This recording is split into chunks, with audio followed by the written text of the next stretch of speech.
comigo, ou a professora Sueli também, mas eu acho que vocês devem estar vendo minha tela aí. Então eu vou começar a falar com vocês, né, um tema que a professora Sueli me convidou para poder falar dos 33 anos do SUS e os avanços e retrocessos, né, mas com um tema específico para mim sobre o SUS e os desafios face à pandemia de Covid-19. Então eu já tinha ano passado feito uma palestra sobre isso no projeto de ensino também e extensão, que é o Penso, e eu fiquei pensando como que a gente poderia reestruturar essa apresentação fazendo uma atualização dela, né? Porque já se passou aí um ano. Então uma coisa que eu acho muito importante que a gente tem que começar a falar do SUS, para quem está assistindo a gente agora, é de onde veio o SUS, né? Quais foram os antecedentes do SUS? Eu até falei para a professora Sueli que é chatão essa parte, né? Ela é complicada, mas a gente precisa falar um pouco. Então, até 1500, no Brasil, no primeiro reinado, o que acontecia? Né? As atribuições sanitárias elas eram muito escassas e tinham um controle muito voltado para portos, para os navios, um controle sanitário mínimo. No início da República, né, 1889 até 1930, a gente tinha muito sanitarismo campanhista, né, mas intervenções repressivas de combate, por exemplo, à febre amarela. E aí ocorreu também nessa época a revolta da vacina, né, que era vacina antivaríola.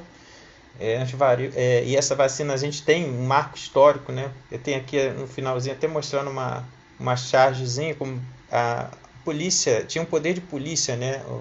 A saúde pública, no caso, parte da vigilância sanitária.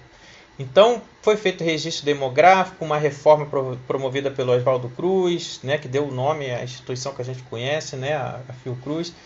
Foi criado um laboratório de diagnóstico etiológico para doenças. Carlos Chagas, em 1920, traz a parte da educação sanitária e a luta contra a tuberculose, lepra e outras doenças venéreas que eram muito comuns, como se não deixasse de ser, né, ainda, mas eram bem mais prevalentes do que hoje.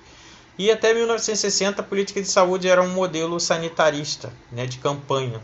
Né, campanha disso, campanha daquilo, para prevenção de algumas doenças, ou até mesmo buscar, né, para poder tratar. Então o marco inicial aí com a lei Eloy Chaves em 1923 foi criada as caixas de aposentadorias e pensões. E essas caixas de aposentadorias e pensões eram organizadas pelas empresas e quem tinha atendimento, quem conseguia atendimento de saúde eram as pessoas que trabalhavam, né, o operário urbano. Então era socorro médico, medicamento, preço baixo, tinha aposentadoria, pensão para os herdeiros em caso de morte e ligado isso tudo à Previdência Social. E depois a gente observou a crise dos anos 30, predomínio do capitalismo industrial e o governo populista, né, Getúlio Vargas, e houve grandes avanços aí da parte da saúde do trabalhador, né? Vários direitos que hoje em dia eles já foram muitos, a gente já perdeu, né?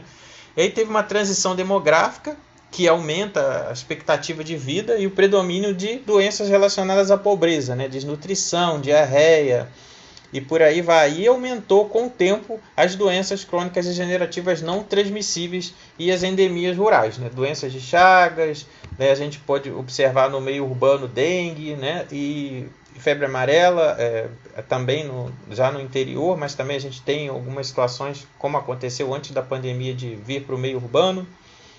E a gente teve uma confluência de fatores de risco. O que é isso? Fatores de risco que antes era para pessoas que tinham muito dinheiro, eram abastadas, né? Poderiam comer doce e tudo mais. Hoje em dia, dessa época para cá, começou a ser visto isso em pessoas que também eram pobres, por causa do acesso ao açúcar, à farinha, ao óleo.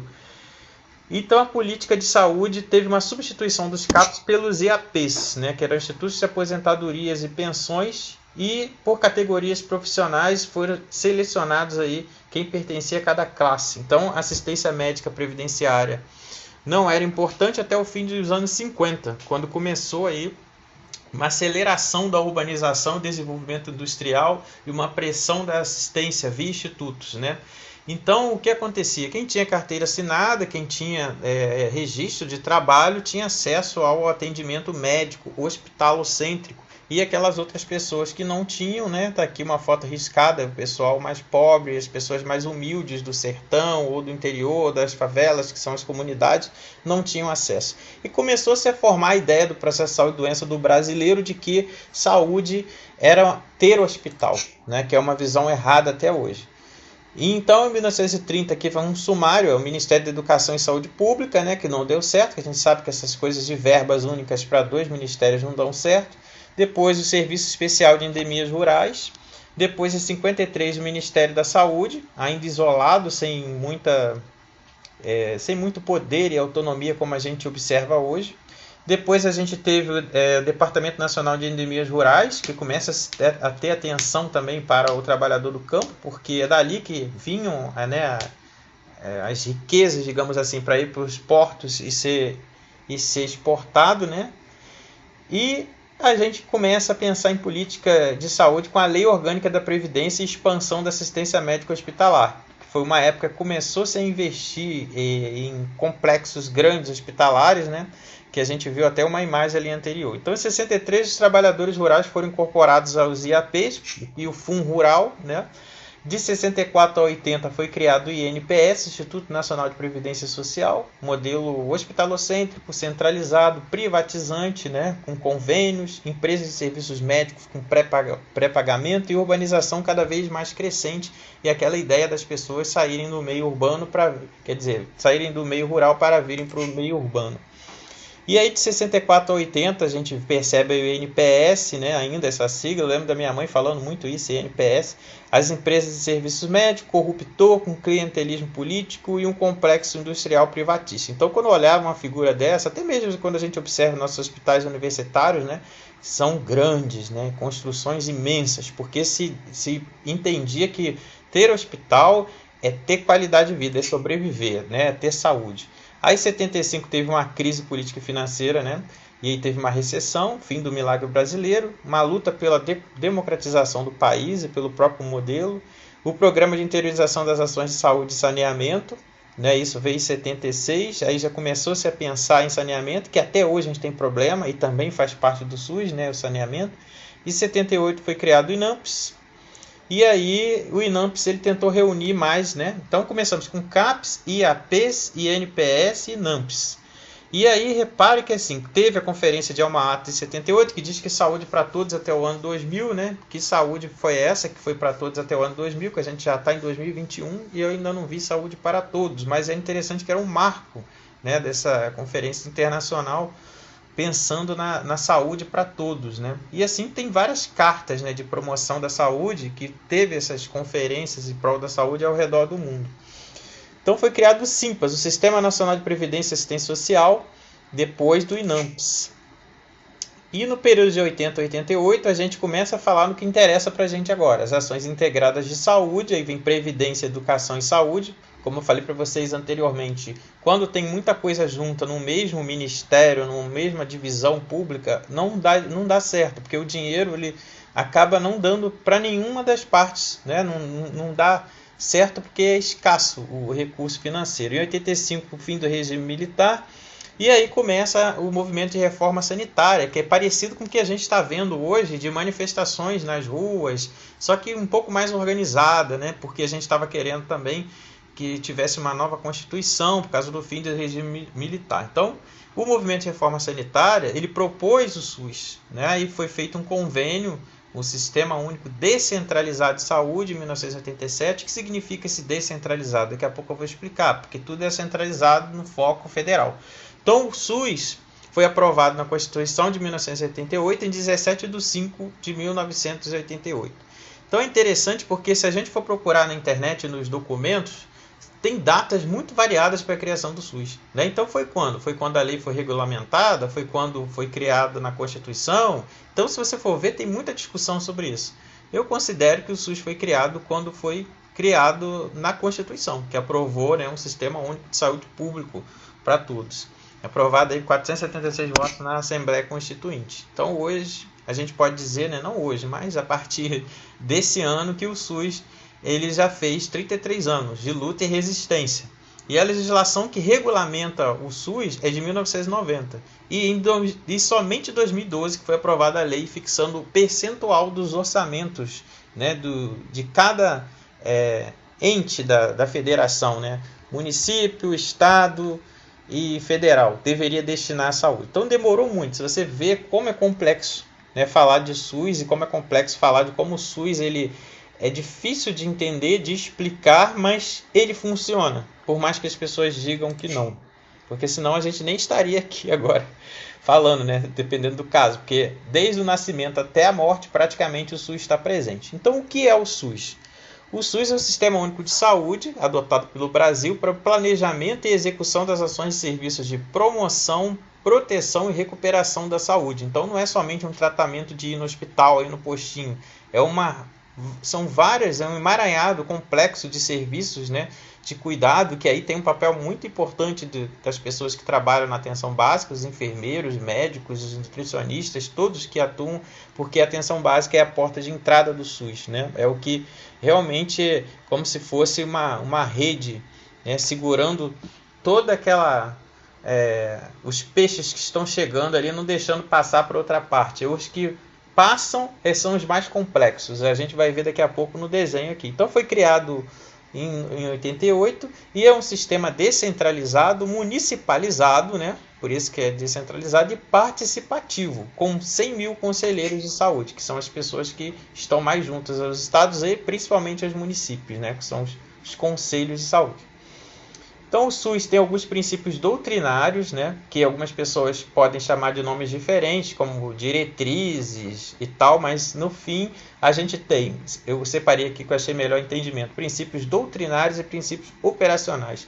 Então assim, a gente pode pensar que doutrinário, né, do aspecto de uma coisa que a gente traz, da originalidade, a função final que ele teve é de acesso livre para todos, equime, né, de igualdade para todos e integral. E os princípios da organização, como que se dá isso, como se operacionaliza, né, que muitas pessoas podem chamar de diretrizes, descentralização, regionalização, hierarquização da rede e a participação popular, que é muito importante. Então o SUS ocorre no maior sistema de saúde público de transplantes, por exemplo, do mundo, né? Assistência integral e totalmente gratuita para a população, portadores de HIV, doentes de AIDS, renais crônicos, pacientes com câncer, tuberculose e hanseníase.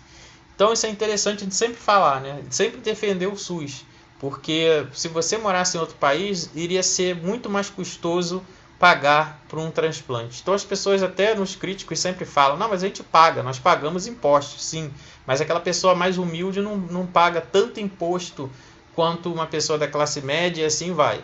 Obviamente que a gente não pode comparar, né? Porque a pessoa ganhando salário mínimo, ela vai pagar proporcionalmente também bastante imposto. Então, se todos pagam impostos e isso sai do bolso e pode pesar ou não, né? Infelizmente, no nosso país, devido à desigualdade, os mais ricos pagam pouco. Rico, eu estou falando rico mesmo, né? Classe média não. Então aí o que acontece? De certa forma o pobre ele acaba sendo mais acometido por ter necessidade no atendimento de saúde quando comparado à pessoa, né, mais abastada, que tem mais dinheiro. Então aqui uma curiosidade inútil, mas que eu acho muito interessante. O Brasil é o único país, né, com mais de 200 milhões de habitantes que oferece serviço de saúde gratuito, que a gente poderia colocar entre aspas, né, já que todo mundo paga imposto, a toda a sua população.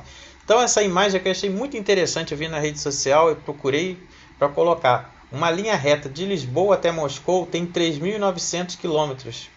E a gente, do Acre a Paraíba, tem 4.326 quilômetros. Olha o tamanho do nosso país. É continental. Tem 5.000 quilômetros. Se você pegar lá de cima de uma cidade lá da capital até a última cidadezinha lá do Rio Grande do Sul. Então o alcance num país continental e multicultural, ele vai desde médias e pequenas cidades até as populações ribeirinhas, quilombolas, indígenas. Então o SUS, ele não é somente um tratamento ou quando você precisa de um transplante. Então assim, isso é muito complicado para a gente explicar para o mais leigo, né? Porque o SUS ele atua na fronteira, nos portos, nos aeroportos. A gente vê um exemplo aí de jogo de futebol, né, da Argentina, que entrou lá. A vigilância epidemiológica, ó, vocês não cumpriram a quarentena. Então, é praticamente o que a gente viu lá antigamente, no passado que eu expliquei aqui. Né? Uma força de você interromper tudo. Tem um poder de falar, não pode, porque você vai estar transmitindo doenças. Aí a gente já começa a falar da pandemia de Covid. E lembrando que assim, as pessoas estão falando muito de novo normal, o fim da pandemia, quando a pandemia acabar. Para essas pessoas eu pergunto, quando que acabou a pandemia de AIDS? De HIV, né? Ou de AIDS, né? Que a AIDS é a doença, o HIV é quem é portador do vírus. Ainda não acabou, né? Quando que acabou né, a epidemia de várias doenças aí. Vamos falar de sarampo, né, que por aí ainda existe bastante e é muito, muito fácil o contágio. Então, o SUS atua em fronteiras, em portos e aeroportos, na vigilância sanitária e epidemiológica, no saneamento, em ambientes, pode dar o exemplo de controle de zoonose, né? Poderia falar de dengue, chikungunya, zika e outras doenças que vieram para cá na época das Olimpíadas e Copa do Mundo, né? Isso está bem recente. Então, atua na segurança do trabalho, na higiene dos estabelecimentos e serviços, no registro de medicamentos e insumos. A gente está vendo muito aí, a nossa próxima palestrante daqui a pouco vai falar também, porque ela atua nessa área de vacinas. Então, assim, imunobiológico, como é complexo, né? Não foi só uma vacina, foram várias vacinas de diversos tipos de insumos que o Ministério teve que correr atrás para comprar, isso faltando no Brasil e no mundo. Então, assim, o SUS funciona muito bem. A gente tem o Plano Nacional de Saúde, Sistema Penitenciário também. E aí o SUS, falando um pouco de cada um dos princípios dele, a gente pode pensar assim, o que é a universalidade, né? Da maneira mais simples. Todo cidadão tem direito à saúde, é acesso a todos os serviços públicos de saúde. Seja ele indígena, estrangeiro, brasileiro, então todos têm acesso. Inclusive na época de João de Deus, né, quando fazia muito sucesso, o que acontecia? As pessoas vinham dos Estados Unidos para cá para serem atendidas lá na Rede Sara, para fazer quimioterapia. Então elas iam lá, eram atendidas por João de Deus curavam elas. E elas faziam tratamentos aqui de quimioterapia de 100, 200 mil dólares que lá não teria como pagar. Então o nosso país custeia também a saúde para todos, né? E aí é uma coisa que a gente deveria pensar também, porque se a gente fosse para esses países lá fora, como que seria o nosso atendimento em saúde? Então o que a gente vê na universalidade, um desafio nesse momento de pandemia, que vai virar uma endemia ou vai continuar sendo pandêmico, né? Porque a vacina a gente pode pensar na gripe também, por exemplo, né? O mundo todo tem gripe todo ano, então não acabou. Porque a gente vai ter uma mudança de comportamento relacionada à Covid, né? Essa coisa de distanciamento, ela provavelmente não vai vingar, né? Porque as pessoas são sociais e elas estão sempre próximas. Mas usar máscara, né, evitar espaço aglomerado, isso pode ser que com o tempo isso mude e realmente está mudando. Então a gente tem o desafio da universalidade, que é em relação à judicialização, como a gente percebeu aí do acesso à UTI, né, e o atendimento de alta complexidade durante essa pandemia atual. E a gente pode falar também do outro princípio, a integralidade, que trabalha com todo o ciclo vital do ser humano, que eu já falei lá desde o início. Então, é você ter ambulância, policlínica, UPA, hospital geral, é você ter uma unidade básica de saúde, é você ter uma central de exames, é você ter uma casa de parto, é você ter atendimento domiciliar. Isso se chama integralidade do SUS. Qual o desafio que a gente observa durante a pandemia? E sempre teve esse desafio, mas agora está mais agudo. O sucateamento, né? O desvio de dinheiro que sempre teve, porque a maior parte do dinheiro que vai para os municípios que ele tem que retirar é da saúde para aplicar. Então também é muito fácil ser desviado, porque tem muito dinheiro. Então, sucateamento, desvio, déficit de recursos humanos e de material que a gente observou aí durante a pandemia. E aqui vem mostrando só um exemplo da rede cegonha, que seria o atendimento para a mulher, desde gestante, né, engravidou, começa a fazer o pré-natal e ela é de baixo ou de alto risco, ela vai ser encaminhada para uma unidade, para um hospital, o que ela vai fazer, onde ela vai ter o filho, se ela vai para uma casa de parto, se ela vai para o hospital maternidade. Então isso tudo é gerenciado, né, pelo SUS. E a equidade é o atendimento que deve ser realizado de acordo com a necessidade de cada um. Então, não é porque a gente mora no centro urbano que tem que ter tudo. De repente, aqui no nosso centro urbano tem uma necessidade maior de ter determinado tipo de atendimento. Então, a gente poderia dar o exemplo de uma cidade do interior, né? A própria UF mesmo tem um campus avançado lá no Pará, em Oriximiná, e lá tem um hospital maternidade, porque é muito necessário ter um hospital maternidade, porque as mulheres têm muitos filhos. Então, isso é um exemplo de equidade. Poderia colocar ali uma policlínica, mas aquela mesma função, né, pode ser feita numa casa, né, num hospital maternidade, né, alguns exames e tudo mais. É você atender essas pessoas com as necessidades que elas têm. Então, o desafio, né, são as doenças prevalentes e a continuidade do acesso aos desiguais. Então, por exemplo, quantas pessoas infartaram e morreram? Quantas pessoas não tiveram tratamento do câncer? Quantos cânceres não foram diagnosticados, no ano da pandemia, por causa da pandemia ou por causa do má funcionamento, né, desse aspecto do SUS. Então isso foi um grande problema que a gente pode ver como desafio de como lidar com isso. Agora está melhorando bastante.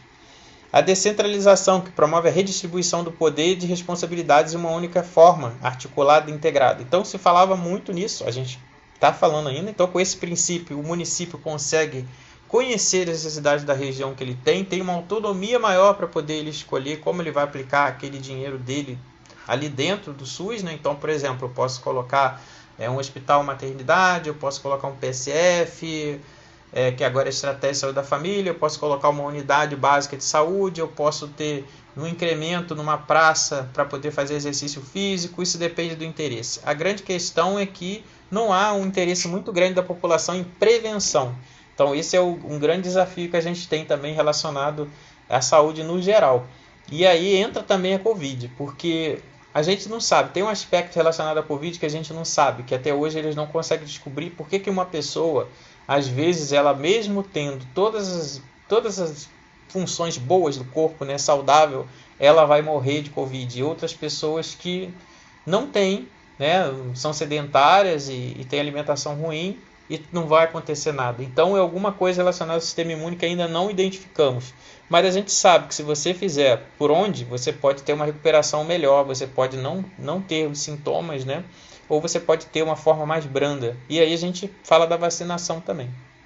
A regionalização é uma coisa muito importante, mas que também dessa época da pandemia explodiu. Porque o que acontece? A gente tem os cuidados regionais necessários, né, para aquela área ali que você precisa, só que a gente pode dar um exemplo aqui no caso de Niterói e São Gonçalo. Né? O que aconteceu é que São Gonçalo precisava de atender a população que estava tendo muitos casos de Covid. Niterói acabou doando, entre aspas, dinheiro para poder abrir um hospital de campanha lá, para poder não escoar todo o pessoal para cá. Então o exemplo de convênio é quando você tem um atendimento de uma pessoa de São Gonçalo em Niterói, de Niterói no Rio, do Rio em Niterói, em casos de dengue, chikungunya, vinha pessoas do Rio para serem atendidas em Niterói.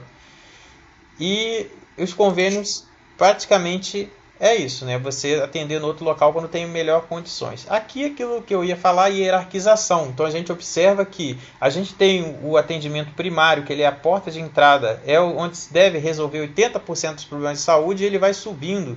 Aí se resolve 15% no secundário, com centros de especialização, né, especialidades, e 5% dos problemas restantes, que são cirurgias, reabilitação, alguma coisa mais complexa, necessidade de UTI, que é aqui que os pacientes de Covid mais ficaram, que foi um outro grande desafio. Como atender isso tudo de gente? E os profissionais de saúde do SUS, que foram aplaudidos, mas que deveriam ser reconhecidos de outra forma, sem ser aplausos, conseguiram atender com pouco material, com pouco recurso, com improvisação, e muitas pessoas foram salvas.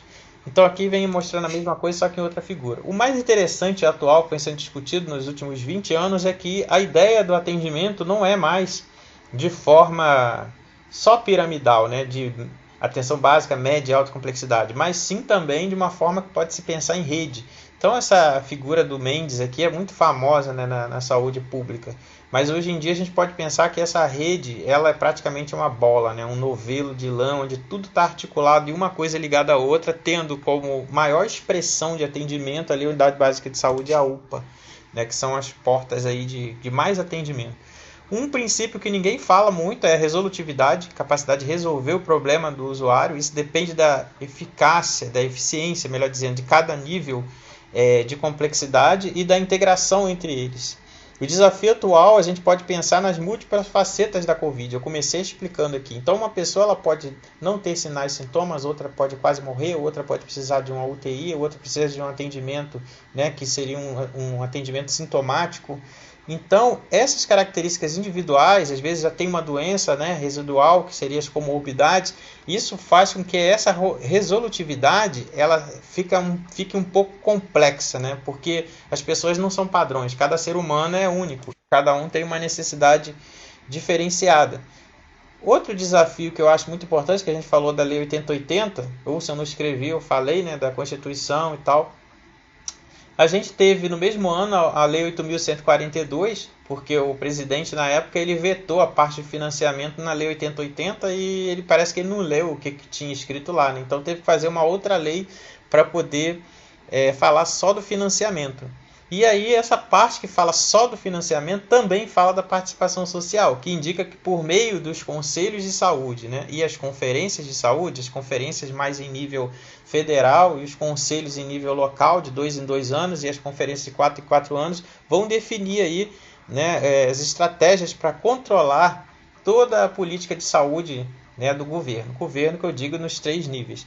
Uma outra coisa também é que a gente não fala muito da intersetorialidade. Então, quando a gente observa ações globais na rua, né, um SESC atendendo as pessoas, fazendo carteira de identidade, documentos que faltam, cortando cabelo, né, fazendo atendimento de saúde bucal, isso também é SUS. Né? A própria UF mesmo, com a sua atividade extensionista, atendendo as escolas. Eu tenho vários projetos em escolas, já fiz, né? No momento a gente está parado porque está esperando essa coisa melhorar da aglomeração, como vamos fazer.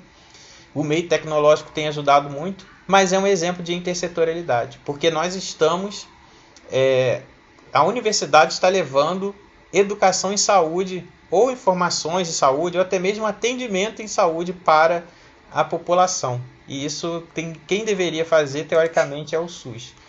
Então, uma coisa importante que eu falei lá no início, que eu estou quase terminando, é quando a gente falou da ideia do brasileiro de saúde. Então, inclusive com os alunos, isso ainda é comum até hoje, mesmo na aula de políticas públicas, de saúde coletiva, que minhas matérias elas são muito fora da caixa, né? Então, quando o professor Raí apresentou de enfermagem, mas eu não dou aula especificamente de enfermagem, né? E isso daí é uma coisa que a gente tem que fazer os nossos alunos pensarem fora da caixa, olhar a parte principal que ele tem que fazer e olhar a parte mais complexa. Isso é mais fácil de fazer no mestrado lá no programa de saúde coletiva, que é interdisciplinar.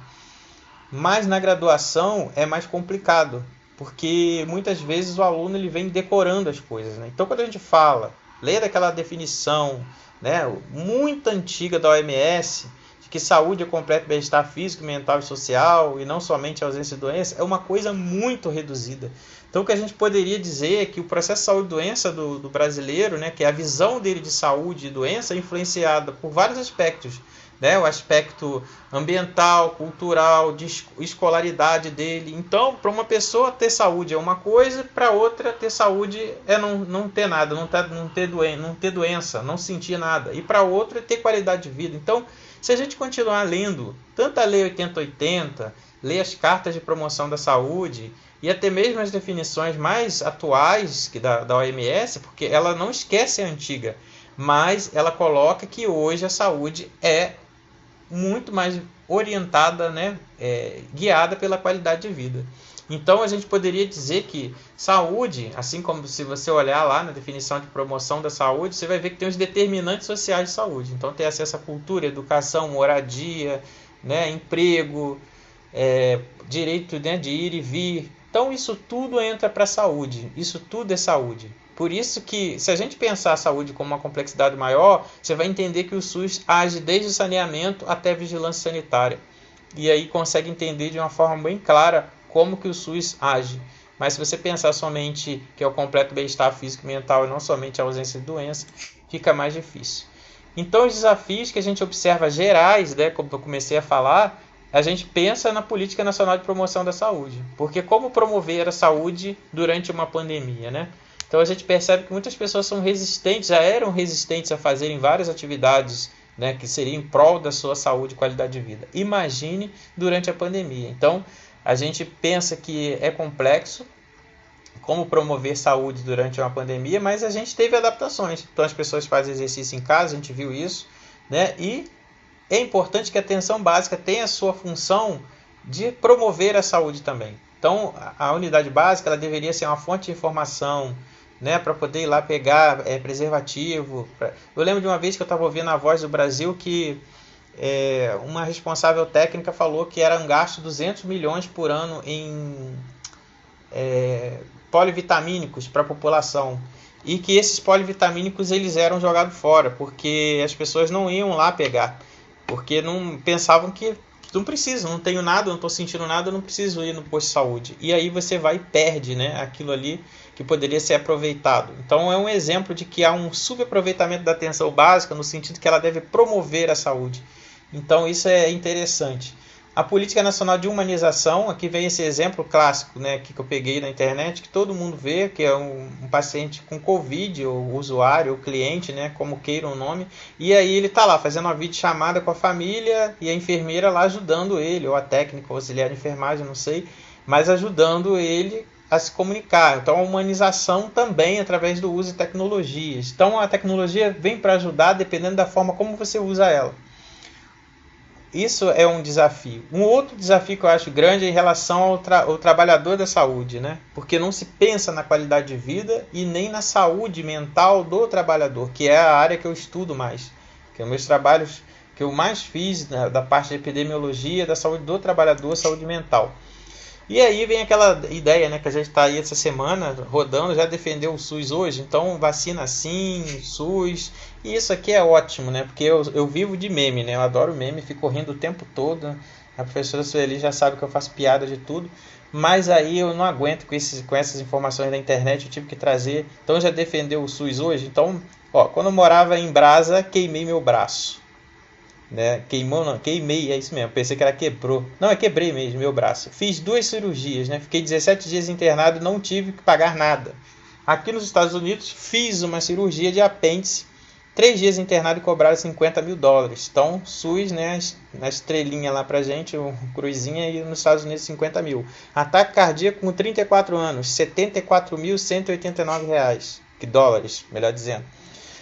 Essa daqui, ó, falando do que lembrou da cirurgia de pedra renal. Aí vem os nomes, né, em inglês que eu acho muito engraçado. Kidney stone, 5 dias de hospitalization, ó, $79 mil. Aí essa daqui fala de 4 meses nos Estados Unidos com Covid, custo total $2.850.000 para você ficar internado 4 meses para se recuperar. E segurar um bebê, será que você precisa quando tiver filho, né? Se você, a mulher, não para casa, ou até mesmo o pai mesmo, né, que queira lá, tá lá, será que precisa de alguém para segurar o seu filho quando ele nascer? Então, para segurar o filho depois que ele nasceu, só para pegar no colo, $39. E esse aqui, ambulância até o hospital, $1.118. Então, já defendeu o SUS hoje? Então, os desafios do SUS, a gente sabe que o SUS nunca estará completo, que até porque o nosso processo de saúde e doença ele vai mudar, né? Então, por exemplo, antes as doenças mentais eram demônios, né? Que estava ali incorporado ali e tal, tinha que fazer exorcismo. Hoje a gente sabe que é estresse, a gente sabe que é, né, esquizofrenia, né? Transtorno bipolar. Antes não era. Então, o que não era doença, hoje é doença. E muitas coisas que antes era considerado doença não é doença e vice-versa, né? Repetir a mesma coisa. Então a demanda é sempre crescente no SUS e tem as mudanças tecnológicas. E essas mudanças tecnológicas elas precisam acompanhar. Então a gente tem a oferta de serviço que precisa ser eficiente para atender a quantidade suficiente de pessoas que a gente viu aqui em todas as situações e demandas, inclusive no caso de pandemia, que a gente não sabe, né, se esse vírus ele vai mutar cada vez mais e ele vai ser controlado pelas vacinas. A gente sabe que vai ter que fazer vacinação muito parecida com a da gripe, né? Isso é uma realidade. Treinamento contínuo dos recursos humanos e a contratação de recursos humanos adequados, né? Uma valorização da carreira profissional é importantíssimo, porque se você tivesse carreira e um salário bom, não precisaria ninguém ter 4, 3 empregos e não trabalhar direito, e ficar doente e ter problemas e por aí vai. Então isso é uma coisa importante. A gente tem a informatização e a padronização, que é algo muito importante. Então, por que isso tudo não é informatizado, né? Por que a gente não consegue ter um acesso? Então, por exemplo, você pega lá essa coisa do SUS, né, um aplicativo, tem lá uma coisa de uma consulta de 1000 anos atrás que eu fui. Mas precisa ter tudo ali de que você já foi atendido, quantas consultas você fez. Então, há um problema muito grande ainda nessa parte, um déficit, né?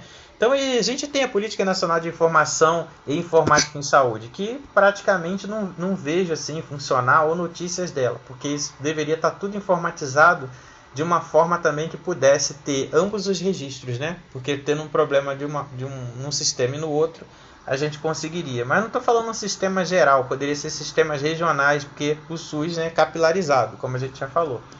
Então a gente tem um outro problema também.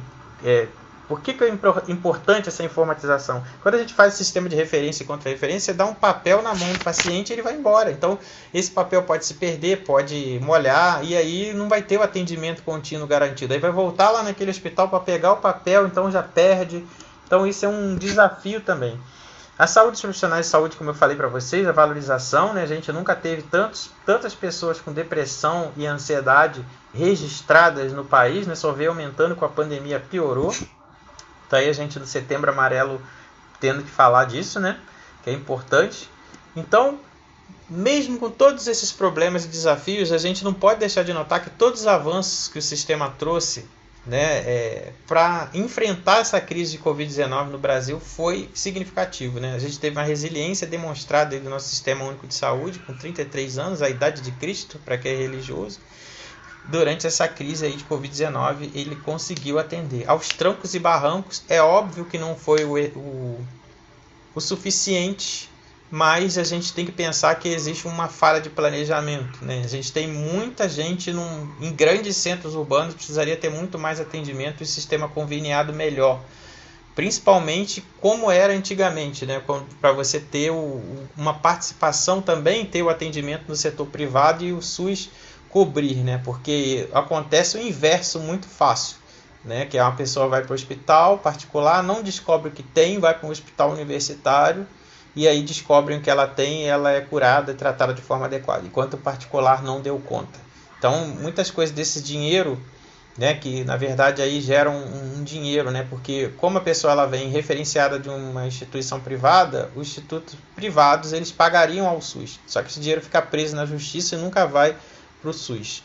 Agora o contrário é impossível, né? Você sair do SUS e ser atendido no hospital particular. Isso eu estou falando nos centros urbanos grandes, porque nas empresas, nos municípios menores, existe essa possibilidade sim, né? Os municípios, não sei se vocês já repararam, às vezes tem carros de municípios pequenos, uma porta de hospitais particulares pela cidade. Por quê? Porque eles pagam uma cirurgia de catarata, um atendimento mais complexo que o município, o SUS lá não conseguiu dar conta.